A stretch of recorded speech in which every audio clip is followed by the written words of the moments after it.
Das hier sind Faszienrollen.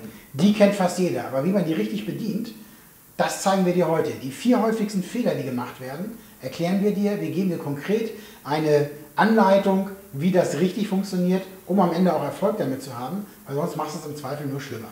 Viel Spaß!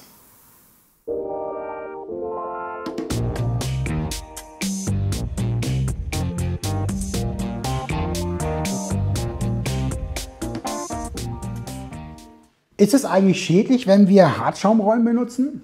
Jein. Wenn ihr tatsächlich die Fehler, die wir euch gleich erklären werden, macht, kann es tatsächlich auch schädlich sein und Entzündungen beschleunigen und so günstigen und so weiter. Um das zu vermeiden, müssen wir erstmal verstehen, was wollen wir eigentlich damit erreichen. Also, wir haben so eine Hartschaumrolle und gehen letztendlich bei und komprimieren das Gewebe. Das heißt, wir geben dort Druck drauf, immer nur sanften Druck, erkläre ich euch später. Und geben dann weiter und lösen dann die Verklebung. Was passiert da technisch? Ihr müsst euch das wirklich vorstellen wie ein Schwamm, den ihr zu Hause habt, einen Küchenschwamm, wo ihr ein bisschen Blumenerde mit aufgewischt habt, der jetzt schmutzig ist. Und den packt ihr in sauberes Wasser und wringt den aus. Ja? Stellt ihr das mal vor, einfach bildlich. Es wird das alte Wasser, das Schmutzige rausgedrückt und gegen Neues ausgetauscht. Auch so funktioniert das mit den Hartschaumrollen, dass wir wirklich versuchen, in das Fasziengewebe, in die Tiefe, das Ganze auszudrücken. Kommen wir zu Fehler Nummer 1, der ganz häufig gemacht wird und auch in Videos im Internet tatsächlich ist, dass die Geschwindigkeit viel zu groß ist. Ja, also erster Fehler, den man machen kann, ist tatsächlich viel zu schnell rüber zu rubbeln. Denn wenn man mal guckt, wenn ihr einen Schwamm nur einmal so da reinpacken würdet ins Wasser, werdet ihr euch ganz klar sein, der ist nicht sauber. Nun ist es mit dem Gewebe noch nicht so grobporig wie so ein Schwamm, sondern es dauert deutlich länger. Das heißt, man muss wirklich ganz, ganz langsam vorgehen. Das werde ich dir gleich mal an Luca zeigen, wie das Ganze in der Praxis funktioniert. Das heißt, der erste Fehler, der gemacht wird, es wird viel zu schnell dort rüber geruppelt. Was kann denn passieren, wenn ich da so rüber ruppel? Ganz einfach, ich reize das Gewebe, habe keinen Effekt, was die Faszien angeht, reize das Gewebe nur und es tut hinterher alles weh. Im schlimmsten Fall entzündliches Gewebe und ist alles noch schlimmer, was den Schmerz angeht. Fehler Nummer 1, den du nicht machen solltest, mach es langsam. Zeigen wir dir gleich in der Praxis. Fehler Nummer 2, manche drücken wie die Besenken dort drauf. Es geht wirklich darum, dass ihr eine Tiefe von ungefähr 1,5 cm im Gewebe erreicht, die letztendlich dann auf der oberflächlichen Faszienschicht eine Wirkung hat. Es geht nicht darum, da wie ein Besenkter den Druck dort drauf zu geben und das mit riesen Druck machen. Deswegen empfehlen wir tatsächlich auch aus der Erfahrung heraus eher etwas weichere Rollen, gerade zu Anfang, wo alles nur fest ist, und sich dann langsam zu steigern, festere Rollen zu nehmen. Weil der häufigste Fehler am Anfang, dass mit viel zu viel Druck am Anfang gearbeitet wird, steiger dich dort langsam ran. Am Anfang wirst du merken, es ist relativ schmerzhaft. Das ist auch okay so, das darf es auch. Aber wie gesagt, steigere dich langsam ran in der Intensität. Also Fehler Nummer 2, es wird zu stark gemacht. Was wir erreichen wollen, ist tatsächlich dann ja wie so eine Bügelwelle, die wir machen, also das wirklich glatt zu bügeln, so musst du dir das vorstellen. Wir haben verfilztes Gewebe, was wir mit dem Bügeleisen glatt bügeln und dann entsprechend die Faszien sozusagen, die Verklebung lösen. Der Fehler, den man machen kann, ist tatsächlich, würdest du mir recht geben, wenn du mal denkst, dass du dein Hemd bügelst oder deine Bluse. Kein Mensch macht mit seinem Bügeleisen immer so, ja, sondern es wird lang glatt ausgestrichen. Das heißt, such dir eine Richtung aus. Es wird sehr kontrovers diskutiert. Einige sagen immer zum Körper hin, damit es mit den Lymphen geht. Andere sagen, Länge der Muskeln nach, also sprich die Muskellängen. Die Studienlage sagt ganz klar, es ist egal, in welche Richtung du das machst. Nur, was du nicht machen solltest, ist eben hin und her, weil dann bist du eben wieder auch häufig bei zu schnell und komplett führst das System ad absurdum. Das ist Fehler Nummer 3. Und Fehler Nummer 4 ist tatsächlich, was wir empfehlen vom Faszien Channel, mach diese Übung von vorne bis hinten. Wir zeigen jetzt gleich mal exemplarisch. In den ganzen Videos kannst du das auch immer wieder sehen, die Rollen, wie wir sie benutzen, zu den einzelnen Problemfeldern. Also wenn du sagst, naja, jetzt zeige ich das jetzt so, aber ich habe das ganz anders, dann schau dir doch mal das Video zu deinem Problem an. Dort zeigen wir, wie es dann richtig geht. Das heißt, der Fehler Nummer 4 ist tatsächlich, dass es zu oft gemacht wird. Wir empfehlen wirklich, nehmen wir mal das Beispiel des Unterarms, hier ansetzen und langsam in Zeitlupe bis hochgehen. Fertig, Übung beenden. Vielleicht noch ein zweites oder drittes Mal am Tag, aber nicht dreimal hintereinander. Auch hier wieder, lass deinem Körper Zeit, das, was du ihm dort aufträgst, auch umzusetzen.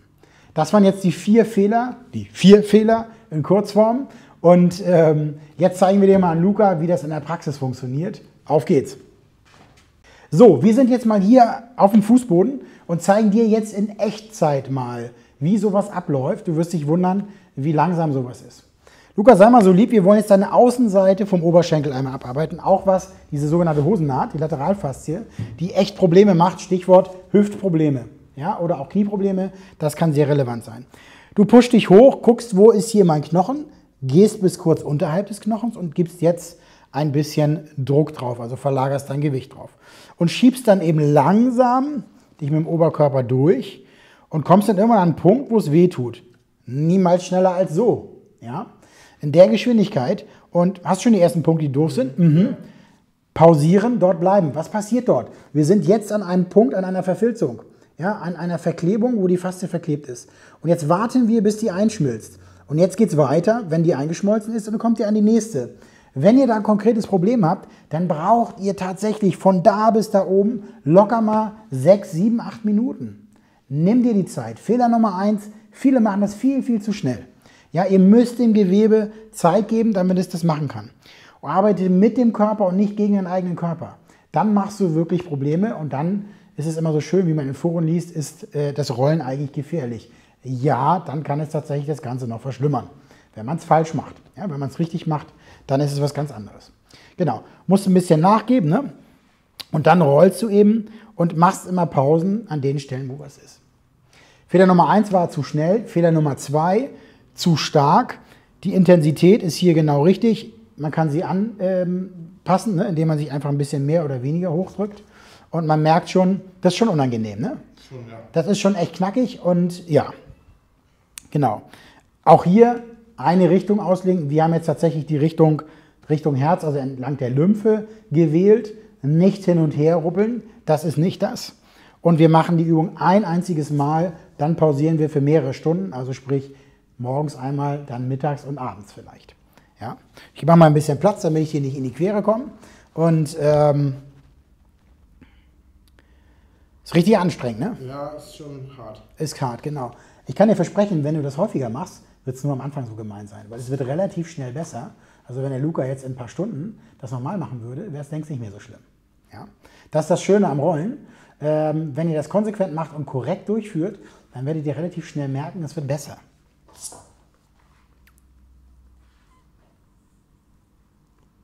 Genau.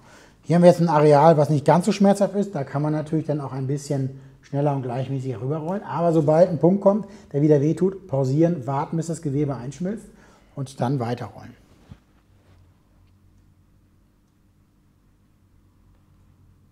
Und ihr seht, das ist kein Spaziergang, das ist richtig hartes Workout, das ist richtig anstrengend. Ne?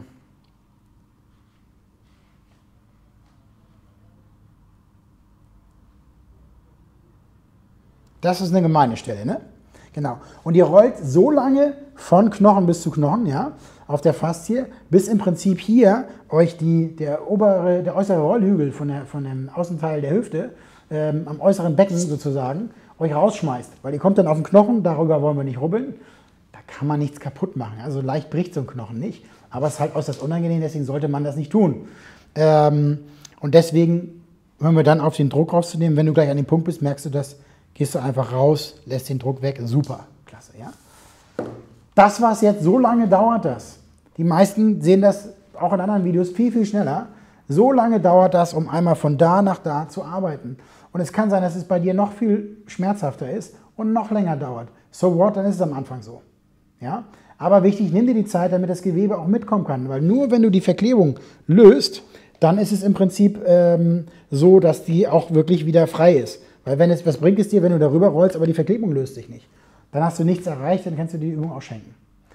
Das war's diese Woche vom Faszien-Channel. Wir freuen uns auf nächste Woche und dann kommen wir wieder mit neuen Themen. Tschö!